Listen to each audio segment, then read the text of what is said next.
اعوذ باللہ من الشیطان الرجیم، بسم اللہ الرحمن الرحیم۔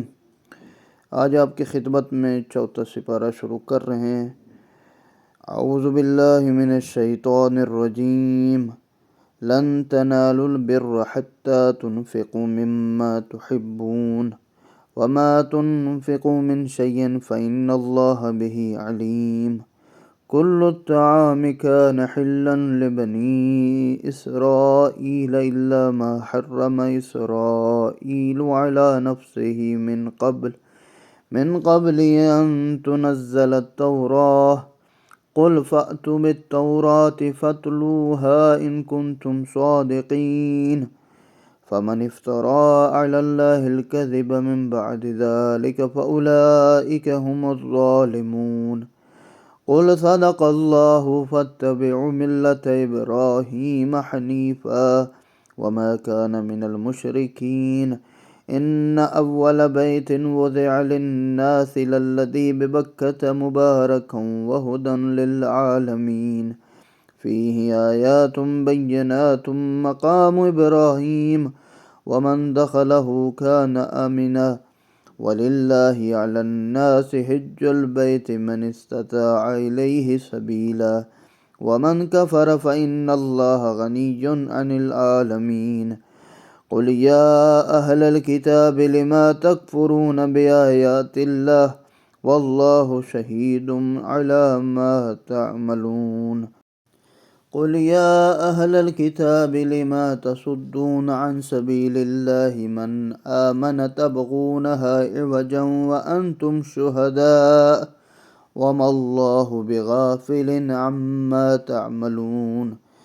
يا أيها الذين آمنوا إن تطيعوا فريقا من الذين أوتوا الكتاب يردوكم بعد إيمانكم كافرين۔ جب تک تم اپنی پسند کی چیزوں میں سے خرچ نہ کرو تب تک کبھی نیکی کو نہیں پہنچ سکتے، اور جو کچھ تم خرچ کرتے ہو یقیناً اللہ اس سے خوب باخبر ہے۔ یعنی مطلب انسان اگر کسی مقام پر پہنچنا چاہتا ہے اور ذات پروردگار کے قرب کو حاصل کرنا چاہتا ہے تو اسے اپنی پسند کی چیزیں راہ خدا میں خرچ کرنی چاہیے۔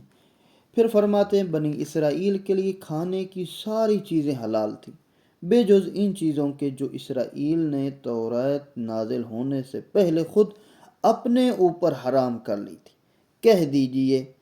اگر تم سچے ہو تو تورات لے آؤ اور اسے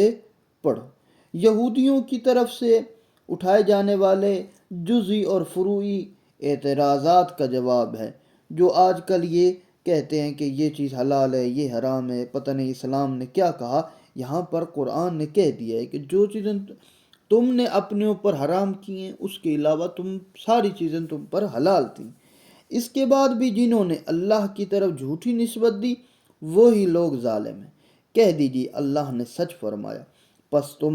یکسوئی سے دین ابراہیم کی پیروی کرو، اور ابراہیم مشرکین میں سے نہ تھے۔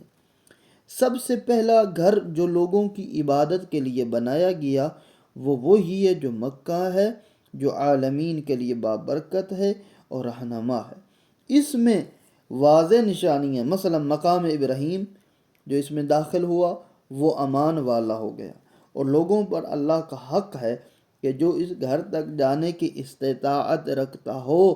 وہ اس گھر کا حج بھی کرے، اور جو کوئی اس سے انکار کرتا ہے تو اس کا اپنا نقصان ہے۔ اللہ تو عالمین سے بے نیاز ہے۔ یہاں پر خدا نے حج کی اہمیت کو بتایا، خانہ کعبہ کی اہمیت کو بتایا، مقام ابراہیم کی اہمیت کو بتایا۔ کہہ دیجئے اے اہل کتاب تم اللہ کی نشانیوں کا انکار کیوں کرتے ہو جبکہ اللہ تمہارے اعمال کا مشاہدہ کرنے والا ہے۔ کہہ دیجئے اے اہل کتاب تم ایمان لانے والوں کو راہ خدا سے کیوں روکتے ہو؟ تم چاہتے ہو کہ اس راہ میں کجی آئے، حالانکہ تم خود اس پر شاہد ہو کہ وہ راہ راست ہے، سیدھا راستہ ہے، اور اللہ تمہاری حرکتوں سے غافل نہیں ہے۔ اے ایمان والو اگر تم نے اہل کتاب میں سے کسی ایک گروہ کی بات مان لی تو وہ تمہارے ایمان لانے کے بعد تمہیں کافر بنا دیں گے، وكيف تكفرون وأنتم تتلى عليكم آيات الله وفيكم رسوله ومن يعتصم بالله فقد هدي إلى صراط مستقيم يا أيها الذين آمنوا اتقوا الله حق تقاته ولا تموتن إلا وأنتم مسلمون واعتصموا بحبل الله جميعا ولا تفرقوا واذكروا نعمة الله عليكم إذ كنتم أعداء فألف بين قلوبكم فأصبحتم بنعمته إخوانا وكنتم على شفا حفرة من النار فأنقذكم منها كذلك يبين الله لكم آياته لعلكم تهتدون ولتكن منكم أمة يدعون إلى الخير ويأمرون بالمعروف وينهون عن المنكر وأولئك هم المفلحون ولا تكونوا كالذين تفرقوا واختلفوا من بعد ما جاءهم البينات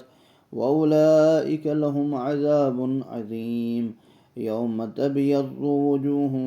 وتسود وجوه فأما الذين اسودت وجوههم أكفرتم بعد إيمانكم فذوقوا العذاب بما كنتم تكفرون وأما الذين ابيضت وجوههم ففي رحمة الله هم فيها خالدون تلك آيات الله نتلوها عليك بالحق وما الله يريد ظلما للعالمین۔ اب ذات پروردگار نے اس کے بعد ارشاد فرمایا کہ اور تم کس طرح پھر کفر اختیار کر سکتے ہو جبکہ تمہیں اللہ کی آیات سنائی جا رہی ہیں اور تمہارے درمیان اللہ کا رسول بھی موجود ہے، اور جو اللہ سے متمسک ہو جائے وہ راہ راست ضرور پالے گا۔ اے ایمان والو، اللہ کا خوف کرو جیسا کہ اس کا خوف کرنے کا حق ہے، یعنی ڈرو ذات پروردگار سے، اور اپنی جان نہ دینا مگر اس حال میں کہ تم مسلم ہو۔ تم سب مل کر اللہ کی رسی کو مضبوطی سے تھام لو، تفرقہ نہ ڈالو، اور تم اللہ کی اس نعمت کو یاد کرو کہ جب تم ایک دوسرے کے دشمن تھے تو اللہ نے تمہارے دلوں میں الفت ڈالی اور اس کی نعمت سے تم آپس میں بھائی بھائی بن گئے، اور تم آگ کے گڑھے کے کنارے تک پہنچ گئے تھے کہ اللہ نے تمہیں اس سے بچا لیا۔ اس طرح اللہ اپنی آیات کھول کر تمہارے لیے بیان کرتا ہے تاکہ تم ہدایت حاصل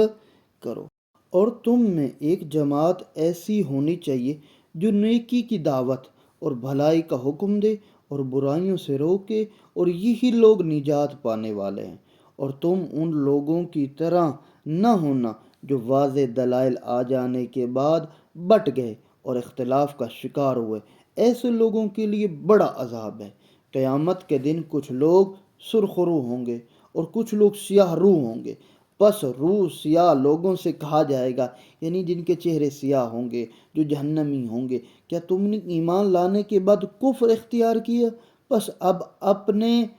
آپ کو اس کفر کے بدلے عذاب چکھو۔ اور جن کے چہرے روشن ہوں گے اور اللہ کی رحمت میں ہوں گے جس میں وہ ہمیشہ رہیں گے۔ یہ ہیں اللہ کی نشانیاں جو صحیح انداز میں ہم آپ کو سنا رہے ہیں، اور اللہ اہل عالم پر ظلم کرنا نہیں چاہتا۔ آیت نمبر 104 اور 105 میں ذات پروردگار نے واضح طور پر دین کی تعلیم حاصل کرنے کی طرف توجہ دی ہے، یعنی امر بالمعروف اور نہی عن المنکر کرنے کی تلقین کی ہے، یعنی ایک گروہ ہونا چاہیے تم میں سے جو تمہیں نیکی کی طرف اور برائی سے روکنے والا ہو، اور جب یہ کام کریں گے اور یہی لوگ نجات پانے والے ہیں۔ اس کے بعد ذات پروردگار نے فوراً کہا کہ تم ان لوگوں کی طرح نہ ہونا کہ جن پر واضح دلائل آ جانے کے بعد بٹ گئے اور اختلافات کا شکار ہوئے، ایسے لوگوں کے لیے بڑا عذاب ہے۔ اور قیامت والے دن اللہ ان سے سوال کرے گا کہ تم ایمان لانے کے بعد کفر اختیار کیوں کیا؟ یعنی جو لوگ دین اسلام کی تعلیم حاصل کرتے ہیں اور ان کے پاس اصل دین پہنچتا ہے، حقیقی اسلام اور شریعت پہنچتی ہے، پھر اس کے بعد اس میں اپنی من پسند کی دلیلیں ڈالتے ہیں، اپنی من پسند کی تعویلیں کرتے ہیں اور احکام بیان کرتے ہیں، ان لوگوں کے بارے میں ہے، یعنی یہ اصل علماء کے بارے میں ہے طلاب کے بارے میں ہے جو دین اسلام کی تشریح جانتے ہیں، تفسیر جانتے ہیں اور دین اسلام کو لوگوں تک پہنچاتے ہیں۔ مفسرین نے یہاں کہا ہے کہ ذات پروردگار نے جو سوال کرنا ہے، روح سیاہ یعنی جو لوگ منکر ہوں گے یا جو لوگوں کے چہرے سیاہ ہو جائیں گے، ان سے جو سوال ایمان اور کفر کا ہوگا وہ اسی اعتبار سے ہوگا، یعنی اہل بدعت اور باطل نظریات رکھنے والے فرقے یہاں مراد ہیں، یعنی جو لوگ اسلام کو صحیح معنی میں پڑھتے ہیں اور جانتے ہیں قرآن اور حدیث کو، لیکن اس کے بعد اپنی من پسند کی رائے اور اپنی من پسند کا فتویٰ دیتے ہیں، ان کے بارے میں ذات پروردگار نے ارشاد فرمایا کہ وہ عذاب چکھیں گے۔